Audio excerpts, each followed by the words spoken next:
Okay, hello everyone. Welcome into AI Lithuania meetup, monthly meetup. And today, my name is David Asmalachunas. I'm a board member of Artificial Intelligence Association of Lithuania. And today we have two members from Accenture Baltic teams, Yelena and Evrim. And today they are talk about data and AI group in Accenture, but also Evrim talks about object detection and his tips and tricks. So you always can ask them a questions into YouTube comment bar, and we talk about them after these two talks. So Yelena, if you are ready, we can start. Yes, I am. So let's start. Thank you that you decided to spend this time together with us. We represent today our company, Baltics Accenture.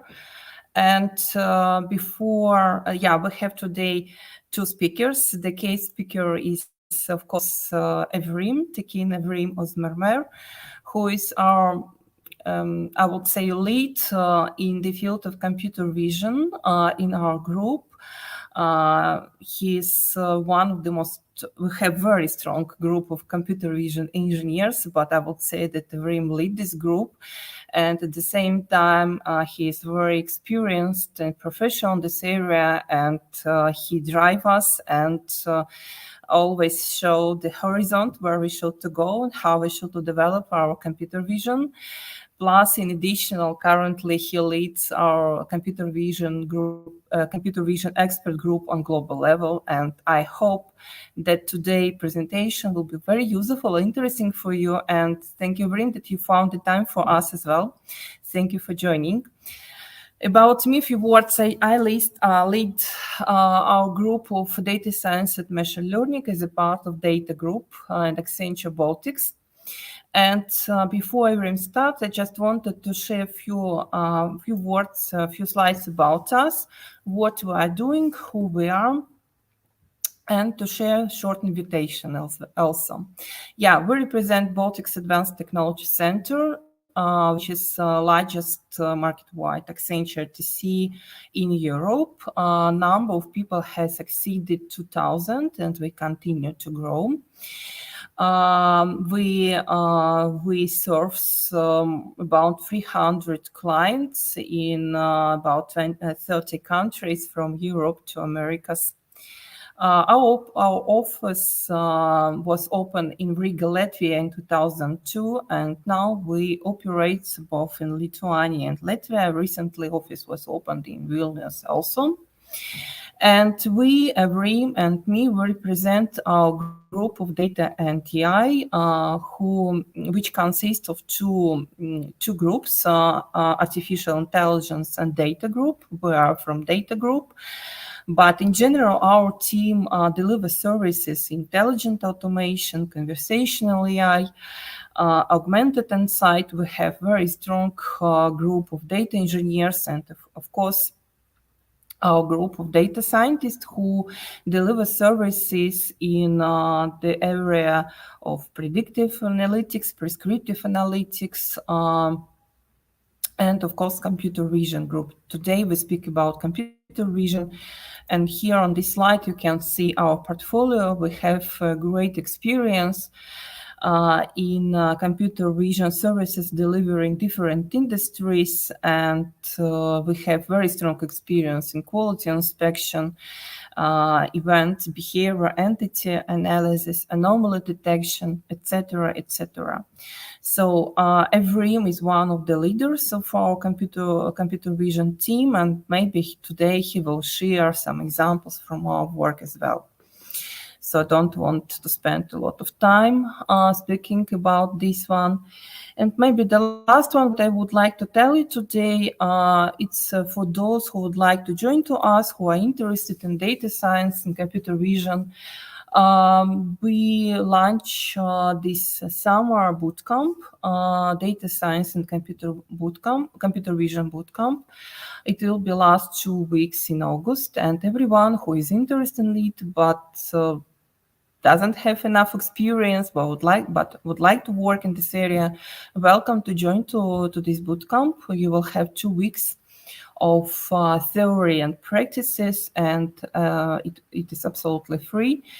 And finally, you will have a chance to join to our internship program if you will be interested, or even you could join to our team to start to work in this amazing area of data science and computer vision. So registration is open, and you can visit this page, find their information about this bootcamp, and apply to participate. Doesn't matter where you are.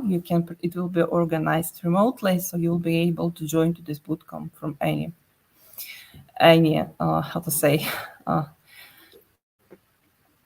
place where you are. So I think that's it from my side.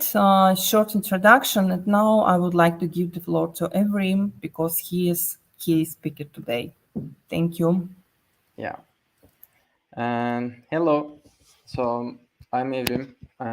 Shortly to talk about myself, actually, and already told, but I'm working as a computer vision engineer in Accenture Baltics since 2018, and I have been participating in several different computer vision projects, either proof of concept or pilot or directly scaled client projects.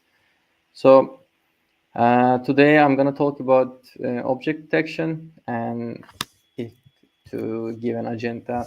So I will start with the introduction to object detection. It will be short, so we will basically talk what the concept is, and then I will talk about one stage and two stage object detectors because it's also relevant to the field a lot.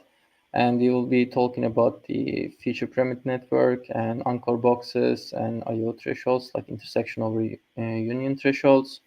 And then I will also talk about the preprocessing and augmentations and how the pipeline is in object detection and what to be careful about. And then I will be talking about the debugging, and like, let's say that your model doesn't detect some objects or it doesn't give proper results, what may be the result and how you can fix them. And I will also talk about how to improve your model. And then there will be this Q&A session. So let's continue. I will mostly use the images from especially one POC project we had because, as you may know, I can't use any client data. So you will mostly see these PL images during the presentation. So let's start. So what is it? What is object detection?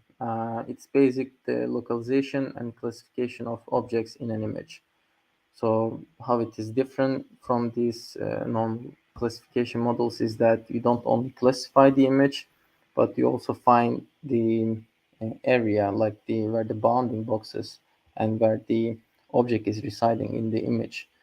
And what is the generally used metric to evaluate is MAP score, mean average precision score, and it is called as, like, you can see it in the papers or something as MAP at let's say 50. So which means that this 50 number is the intersection over union value, which means 0.5. So what is the intersection over union? In case you don't know, it's basically the area of detection, like the bounding boxes that your model gives, over the area of object, like what is given in the annotation, plus the area of detection, which means that the union of these areas. So let's continue.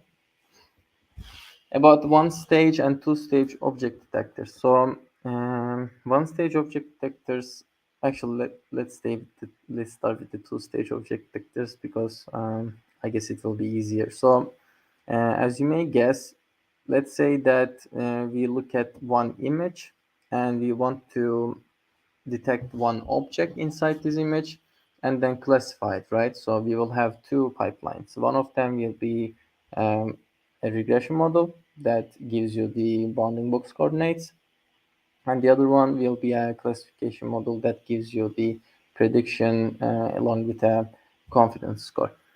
So If we use one model with these two pipelines and we directly take one whole image, then only thing we can do is just we can give prediction for one model, one object, right? But that's not what we want, because in most of the use cases you have several objects in one image, and these objects may belong to different classes, or same classes may occur in the same image.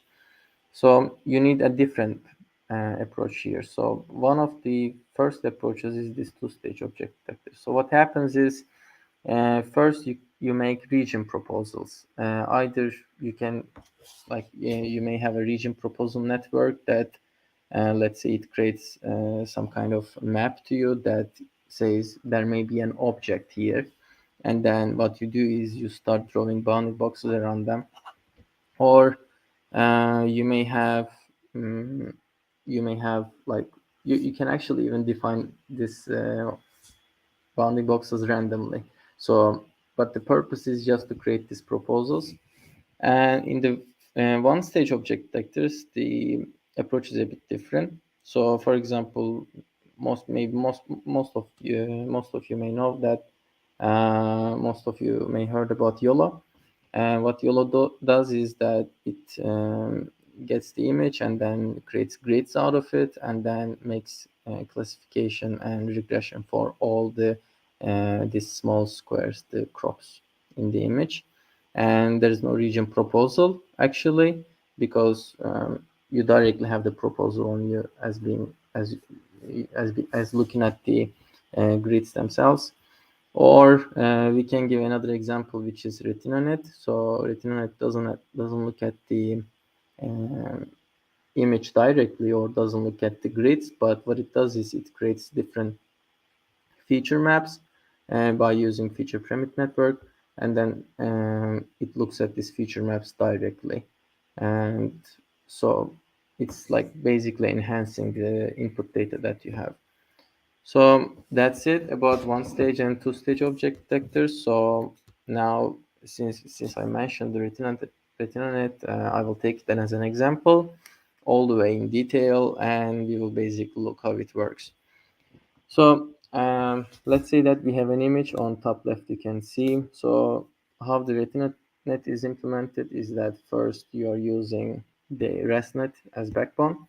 So but in the previous, like ResNet has these residual layers, but just before feeding your image to the residual layers, you basically apply convolution, batch normalization, ReLU, and max pooling layers. So what you do is, let's say your image size is, it's like basically channel first, as you may know. So 1 is the batch size, 3 is the channel, like RGB, and 768 and 768 are your row and column values. So let's say you feed an image with this size, and then when we make the first convolution, then we get the image size, image shape with like 164, 384, 384. So what you do is you decrease your image size to half, and you increase the number of feature maps. And then when you apply batch normalization, nothing changes because you just normalize, you just make regularization. And then you apply ReLU again, you don't change your image shape, you don't change your feature map shape, you just apply ReLU, you just change the values in the feature map.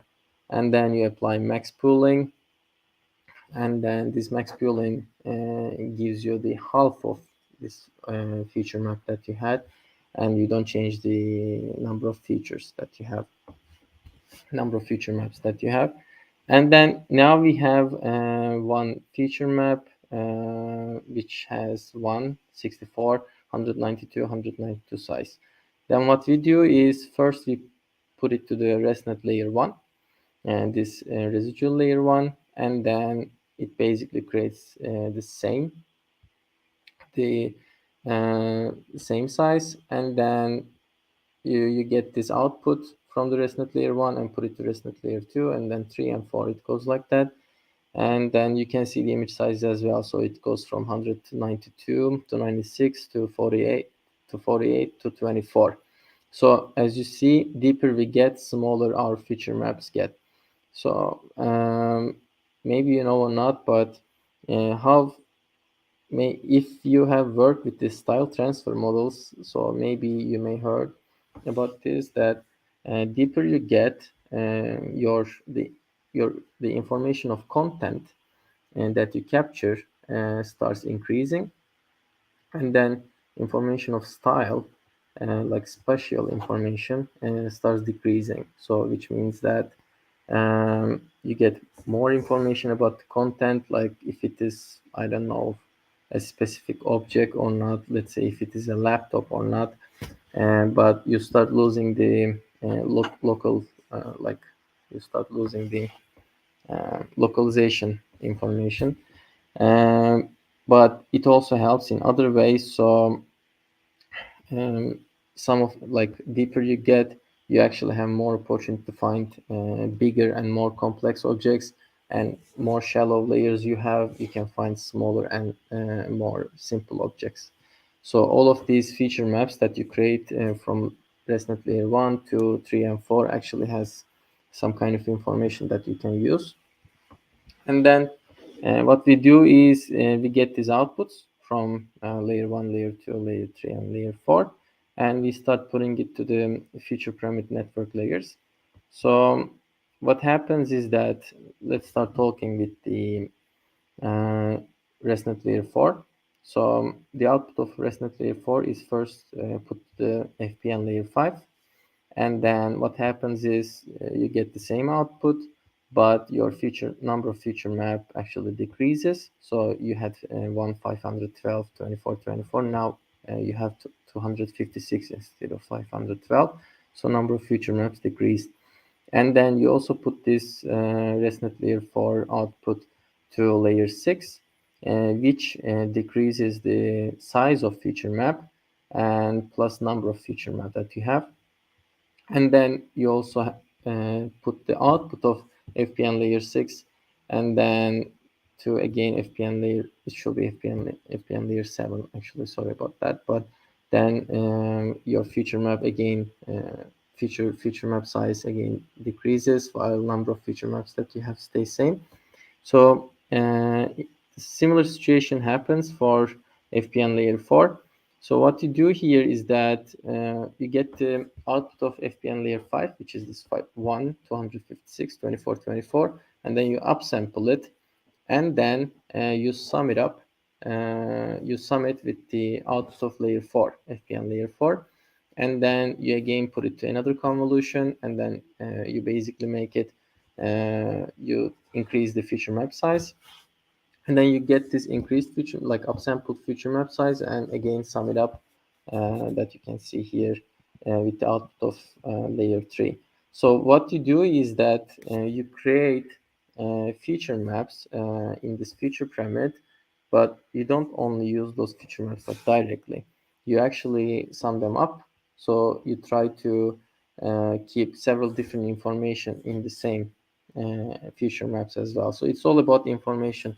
You have content and special information, and what you do is you try to keep them as much as possible while you are encoding your data to a smaller space. That's basically the purpose of it. Then you can see these green boxes. So these green boxes are actually used to make some kind of prediction. So we get all these green boxes, and then we feed them to regression model and classification model. So we feed them to regression model for the purpose of creating bounding boxes, and we also feed them to classification model on the purpose of classifying, like giving predictions, basically which object it is. And you can see the output size for it is 47,312, and 4 for regression model, because you have xmin, xmax, ymin, ymax values for your bounding boxes. And for classification model, it's not 4, but it's 1, because you have only one result, basically. And what happens after that is, as you can see, we have five feature maps that we capture from the FPN. And then what we do is we have some kind of anchor generator inside the RetinaNet, and it starts generating anchors according to ratios and scales that you have. So if you look at the small boxes inside the representation of one image, like this big square. So what you do is you start creating different anchor boxes with a grid along the image. And then these anchor boxes have different sizes and different scales. So, for example, some of the anchor boxes are more vertical, some of them are more horizontal, some of them are square. And what you do is these anchor boxes are created for all the future maps that you have. And in the end, you have this same number of anchor boxes as 147,312. So that's basically the purpose of it. And then what you do is you get your now, like so far we haven't dealt with any annotations that we had, right? So we just get the image and feed it some layers, and then we made some predictions with regression and classification model. We generate some anchors for those, and so far we didn't deal with our annotations yet. And when you're gonna work with the focal loss, which is like the loss function of the RetinaNet, then we start getting our annotations. So what happens is you get your annotations. They have the size 1 to 4 y2, because there are two objects in that representative image, that example image. So if it is 20, if there are 20 objects in the image, then it will be 20. Then you feed those, and plus your anchor boxes inside the focal loss. Anchor boxes with the regression and classification model to the focal loss. So what happens inside the focal loss is, well, basically what RetinaNet presents as like different from others is that they have binary cross entropy loss that is actually weighted. So they have alpha that affects uh, how the like that affects the weight, that makes a weighting to the binary cross entropy loss. And the main purpose of it is that you have a class imbalance. As you can see, you have 147,312 boxes that you want to predictions that you want to deal with, and not all of them has some kind of object inside. Let's say if you have hundreds of them that have any object inside, then it means that you have a huge class imbalance, right? So for 100 of them, you have positive, and for other 147,212 of them, you have nothing. So it creates this class imbalance. And to fix that problem, they basically propose this focal loss that works with like weighted binary cross entropy loss. So what happens inside this focal loss is actually there, like this is where we also apply intersection over union concept. So let's say that you have, let's look at the image all the way below where it is written calculate intersection over union. So what you do is you have your objects, right? As you can see, the red ones, and then you have your anchor boxes. So what you do is you start looking at the intersection over union between your annotations, like these red boxes, and the anchor boxes that your generator generated. And then if it is higher than a specific intersection over union threshold, then you say that, okay, now we can deal with it. Like we can calculate loss from that. So I'm telling it now because later on in debugging and how to make the model better slides, this is pretty effective. Like this is like extra effective if you want to fix or if you want to improve your model, or if you have different purposes for your model. So so far this is how it is in the RetinaNet, how it works. So I hope it gave some kind of idea. And now I think we can move on. So if you talk about the preprocessing and augmentation pipeline, I mostly use PyTorch. I don't use TensorFlow or anything else. And plus, I like to use PyTorch with more native implementations rather than just, I don't know, using FastAI or PyTorch Lightning. So because of that purpose, mostly I make my pre-processing pipelines by myself. So how do I do it, and what kind of problems you can also face there? I will be talking about them. So let's say that for our object detection purpose, what we have in our hand during training is that you have an image and you have your annotations. So these annotations, if they are Pascal VOC, they will be in XML format. And what you do is that you get your image and you load it and you convert it to a PyTorch tensor. And you also get your annotations from your XML, and then you put them to a list, and then you make this list another PyTorch tensor, and then basically you make your preprocessing 1, preprocessing 2, and augmentations, and etc. But what you do with this data is that you put them to a dictionary. I will tell why dictionary, why a Python dictionary, because it becomes much easier to work with later on. So let's say that you are doing preprocessing 1, and let's say it is color jitter class that you apply, and then it changes the values of your like it changes the RGB values of the image. It doesn't touch to the image size or anything, so you don't need to keep any information about that. But let's say you make an augmentation such as random vertical flip, right? So um, if your image gets like some kind of if there is some kind of probability value that says that this image should be flipped, what happens is you apply vertical flip to it. And when you do vertical flip, you also need to flip your annotations as well. So let's say that you flip your annotations, but then you need to keep this information so that you will know if you actually flipped it or not. And let's say that you have another preprocessing such as resizing. And if you resize your image, again, you need to resize your annotations as well. So what you need to do is you need to keep your scale. You need to keep the scale that you use to resize your model inside this dictionary as well. Because later on you will basically use this dictionary to revert back all your annotations to the original image size. And in the end, how this dictionary looks like, so you have one dictionary as input. In the left, you can see it's just image and the annotation. And in the end, how it looks like is image, annotation, the scale, or if you have any offset like center crop offset or any other data. But there is one important thing here.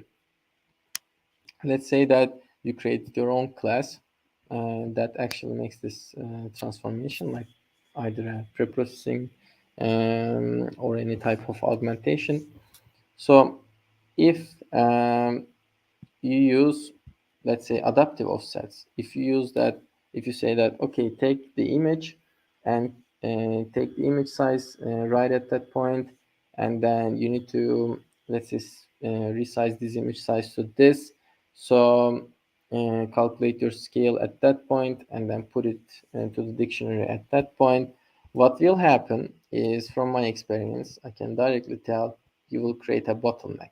You will create a CPU bottleneck. So when you create the CPU bottleneck to always calculate your offsets or any other data that happens here. So what you will see is that you will be, if you're using GPU, you will be seeing that your GPU is, let's say, used, I don't know how much, 50%, 100%, but you will see that the utilization of the GPU will be either 0 all the way, or it will be jump back and forth. So 0, 100, 0, 100, 0, 100. So it means that you actually create the CPU bottleneck, and most of them happen right here. So I guess that's all here. And okay, I didn't tell how to avoid it. So how to avoid it is always your input images, like the data set that you have, that the images that you keep in the folder, try to keep them always same size. So don't try to use different sizes of images so that you don't have to make some kind of adaptive offset calculation. So always try to make them the same size, even if they are different sizes, doesn't matter. Pad them and put them back. Yeah, pad them with zero or reflect uh, values or a specific, I don't know, constant value or something, but just keep them the same size. And then make the this offset, center crop offset or scales or whatever calculations beforehand. So you exactly know how much you should scale your image, or you exactly know how much center crop you will apply, or any other thing you will do, and then you exactly know how much offset you need to put for your width and height values, so that you don't recalculate and recalculate every time you feed the image to the transform function. So this is the way to avoid the CPU bottleneck. And what else we have is we have, okay, I want to talk about the augmentations that I mostly use. So this is extra important topic, like the augmentations that you apply to your images are actually defining, like, are directly effective in the performance of your model. So let's say that we have applied color jitter. As you can see in the image on the left side, it is extremely changed, right? So I can't see the peels at all for some parts, and I started losing the main features that I want to capture in the image. So it's not good. So check your color jitter values, right, that you apply. And then also another thing sometimes I use is random grayscale, but this is important, like it is important again to check if your objects in the data set can be distinguished by their colors or not. So if they can be distinguished only by their colors, don't do it. Easy, because it won't help. Because augmentations are basically randomization of the features in your data set, so that your model starts like avoiding them, because your model sees that it is random. If it sees that it is random, then it doesn't accept it as a pattern, then it doesn't capture that information. So okay, I wrote the random grayscale 2 times. Seems like I really like it, but I actually don't. But anyways, we have Gaussian blur, and this is very effective. So it's mostly useful, and you can almost apply it everywhere. And because the image that you capture from the camera is never like 100% crisp image, right? It's always a little bit blur, even though you don't see it, is still a little bit blur. So if you take a picture with your phone, if it's not a really good phone, then it will still have that little blur that you don't see unless you zoom in all the way. So it's good to have Gaussian blur because it's very realistic augmentation. And you can apply solarization. It's a bit too much, but why not? Why not? You can try it, and it totally breaks the image. By the way, it looks so weird. And you definitely should apply random and random vertical horizontal flip.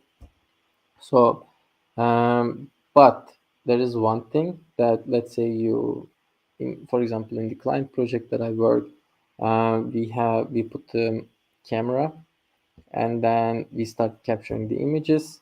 But what happens is that the object that you see is never flipped or something.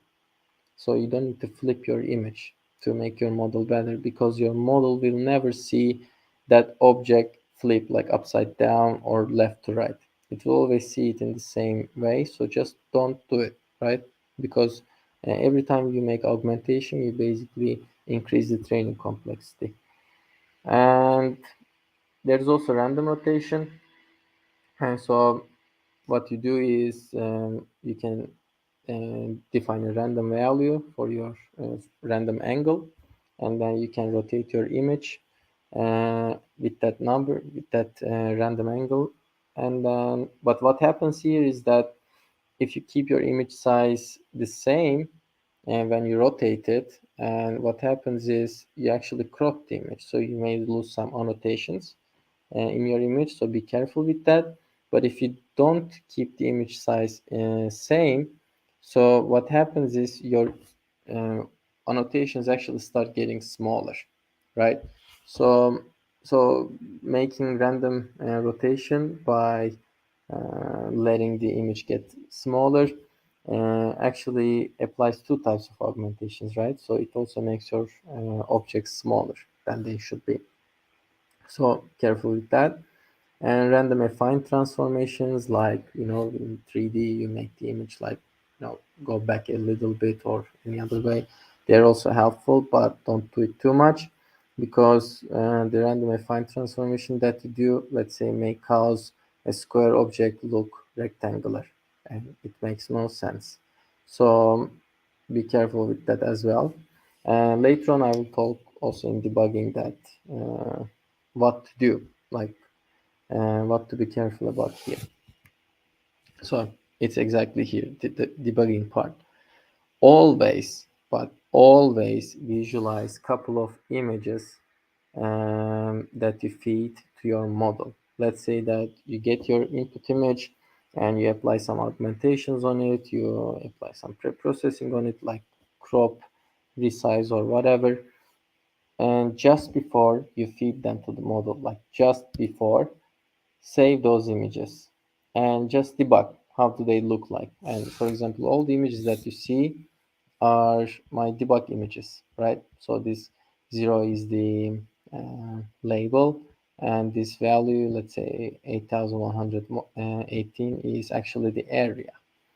So always do it, because you never know how your augmentations affect your image.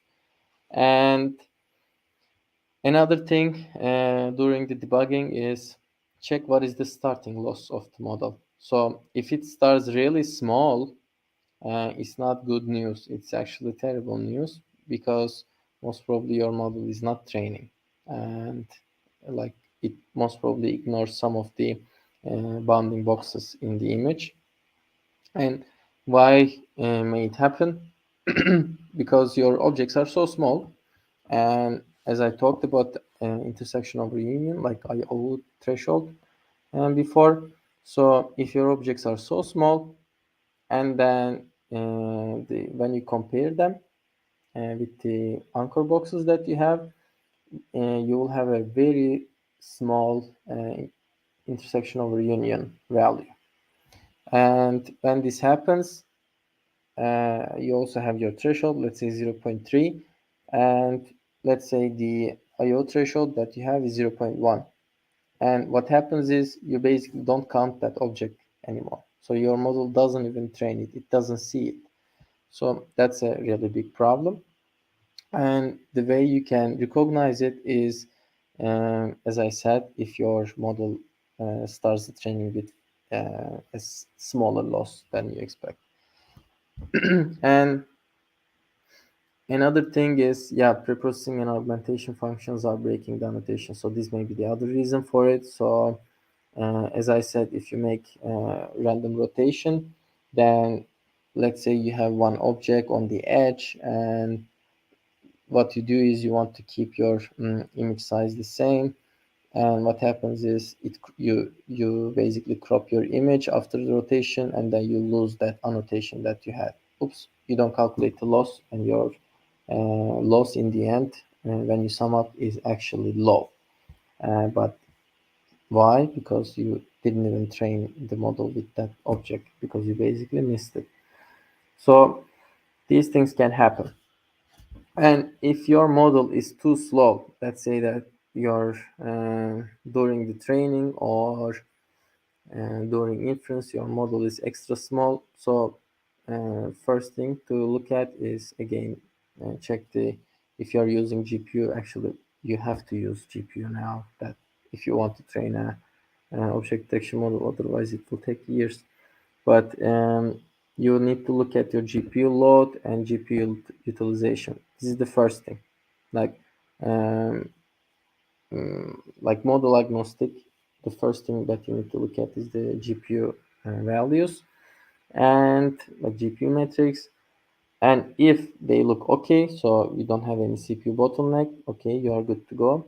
So what you can do is you can accept the fact that your model is basically slow, and there are several things that you can do. So you can decrease the feature size inside the model. So as you may remember, in the RetinaNet there are regression and classification models, and those regression and classification models use exactly the same number of feature maps inside, and it is basically predefined by you. And instead of using 256, you can use 128. It's okay. It will make your model maybe a bit more stupid, but depends on the use case, right? So maybe your use case is not that much complex, but you want speed. So you can do this. And another thing is you can decrease the number of anchor boxes by adjusting the anchor box scale and ratio. In RetinaNet, the anchor box ratios are as, I guess it was 0.5, 1, and 2. And the scales are 1, 2 to the power of 1 over 3, to the power of 2 over 3. So basically it creates 9 anchor boxes for you, right? And what you can do is you can decrease. So you can look at the ratio of your objects. So if most of your objects are square and the other ones are like closer to square, they're like rectangle but closer to square, then basically you can decrease the number of ratios that you have.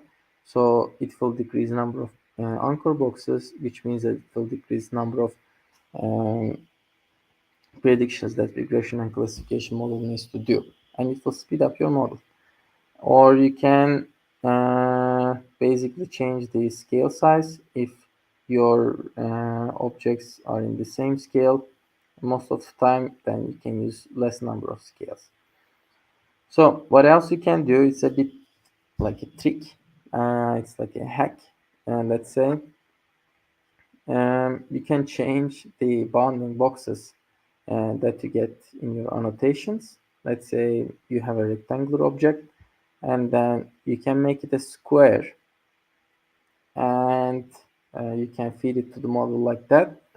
And but what else you can do at this point is you can also decrease in ratios in the anchor boxes, like number of ratios that you have for your anchor boxes. And basically what you do is you make your model more stupid, but you also ease the problem that you have. That's basically it. You may say, hey, but then all of the objects that I detect will be squared. That's another problem. Again, it depends from use case to use case, right? If your use case just requires you to find some kind of coordinate on the image and then basically classify it, and how big your object may be is not that much of a big issue, then you can do this. Why not? And actually, in most of the real life use cases, this is actually applicable. And what you can do also is you can change the model backbone. So instead of using ResNet 152, you can use ResNet 80 as backbone for the RetinaNet, right? That's okay. And you can decrease the input image size. This is actually the most effective one because the performance is quadratically getting worse. So if your image size is 512 to 512, and if you make it 1024, now you have 4 times of the data that you initially had. So decreasing the input image size will definitely speed up your model. But what else it will do is it will basically make your objects smaller as well. And so it means that the features that you can capture will be less. Plus, you may have this intersection over union threshold problem again, so you have to be careful with that. And what else you can do is you can crop the image to pieces and feed each different piece to the model like that. So it's actually like decreasing your input image size, but instead of basically resizing, you basically crop and then feed different images to the model, and you can make this like a hidden batch, so one image becomes, I don't know, 4 images, so it becomes like one hidden batch which has size of 4. This can also help. So let's continue with how to improve your model. One of the things, like, this is so simple, you don't need to do any change to the model for this, is you can define different confidence thresholds or different intersection over union thresholds for each object in your dataset, right? That's possible. It's just about how you implement your repository, and it will help a lot because some objects can be found in specific confidence level more, and some objects are having different confidence scores in average. And what else you can do is you can change the intersection over union thresholds. So if you're again dealing with very small objects, definitely you need to decrease this intersection over union threshold. And you can adjust the anchor boxes according to your data set. Now, all over the internet, there are many repositories that I have seen that helps you create proper anchor box ratios and scales.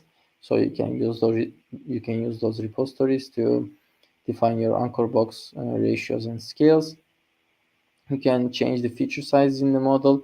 So to capture more complex information, you can increase the number of feature maps that you have in the regression and classification model. That may help. And you can use different feature maps. So as far as I remember, in FPN uses different parts of the ResNet outputs. So you can basically play with those feature maps, like instead of using 1, 2, 3, 4, you can use 1, 5, 6, 8, something like that. If you find the implementation, you will understand what I'm talking about. And you can, you can use different backbones again, as it is as the same as if you want to make your model faster.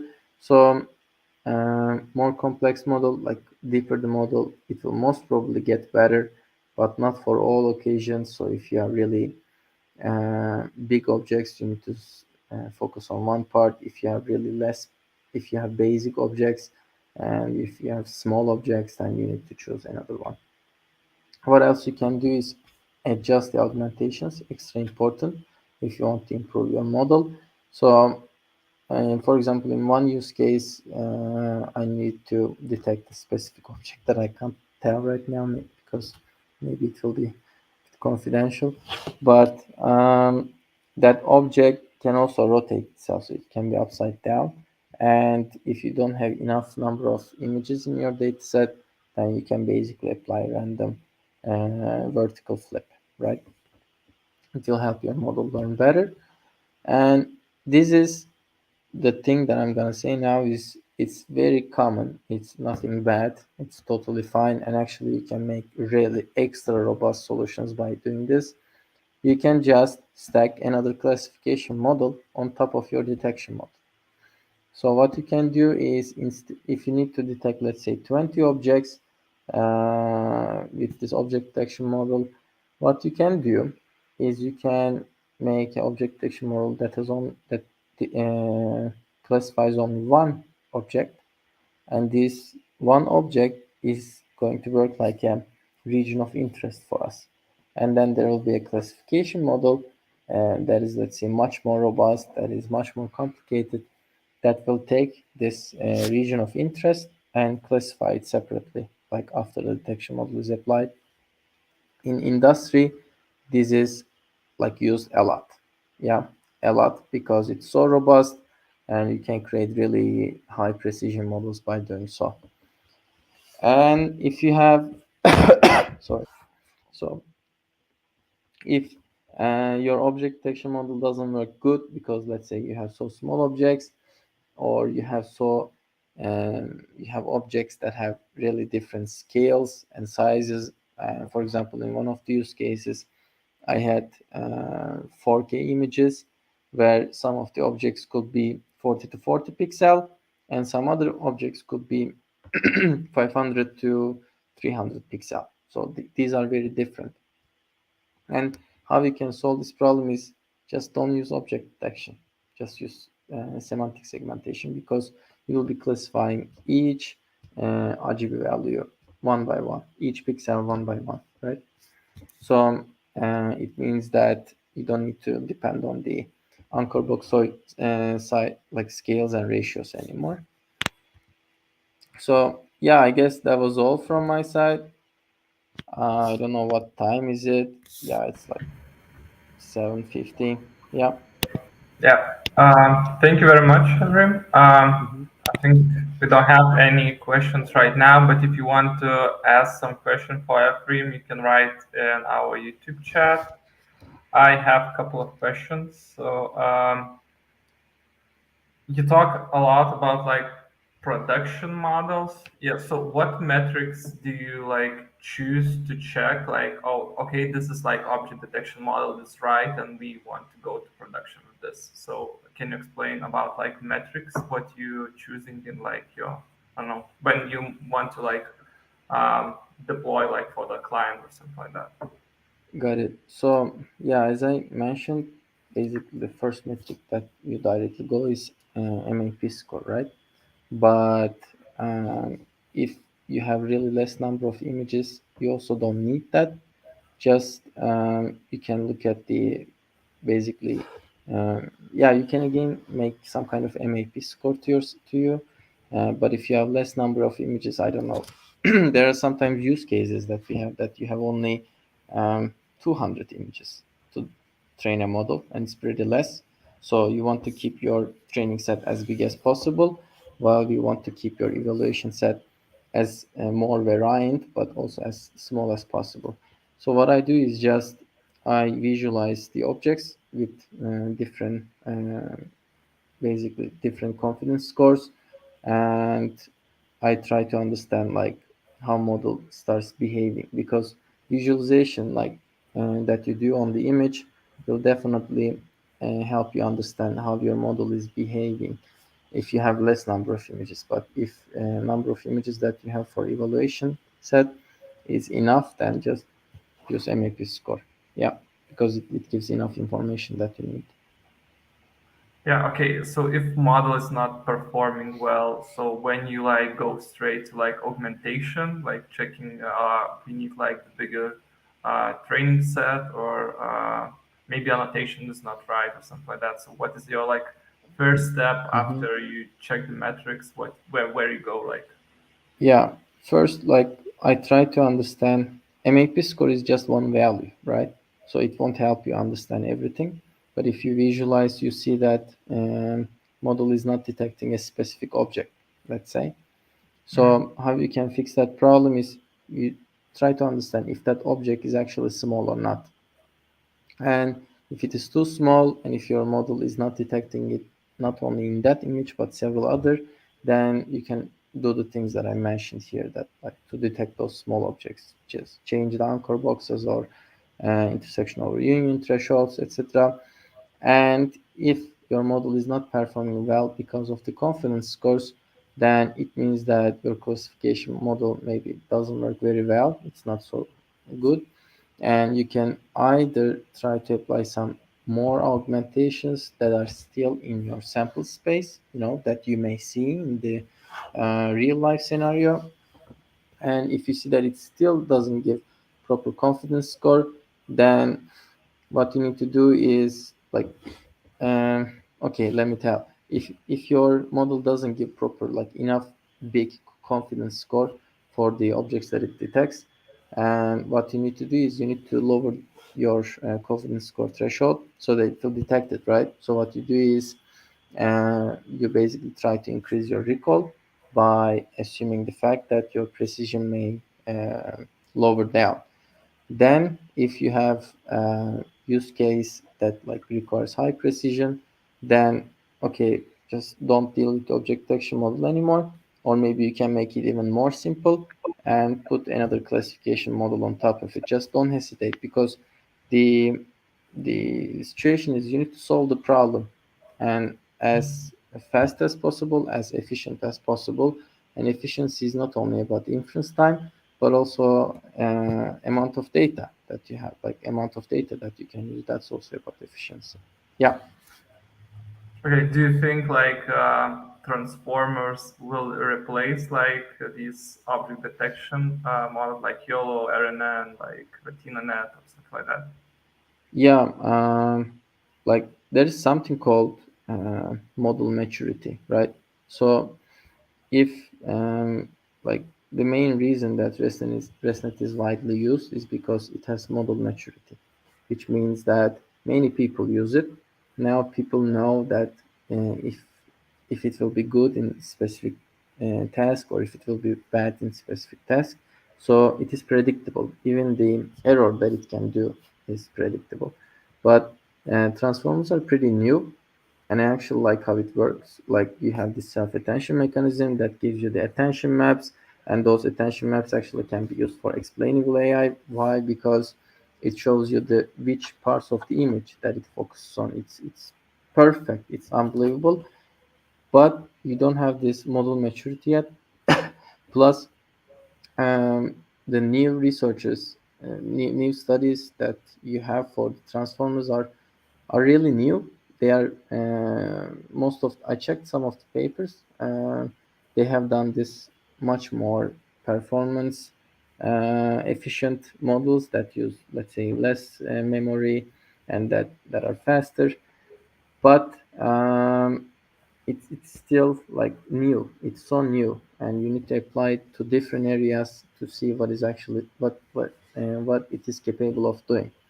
I think it may replace uh, by time, but I don't think it will be that fast. Yeah. Okay, we have just one thank you for useful tips from Joan. And the last question, because we don't have any questions from YouTube, if you have like super small data set, do you use or try use transfer learning, like to have like this huge, like maybe bigger model train on Coco or like other like data set, and then like Yeah. just use the Y- knowledge to y- yeah, I always start with transfer learning. I mean, transfer learning is not like a new thing anymore. It's like the yeah. basement that you start.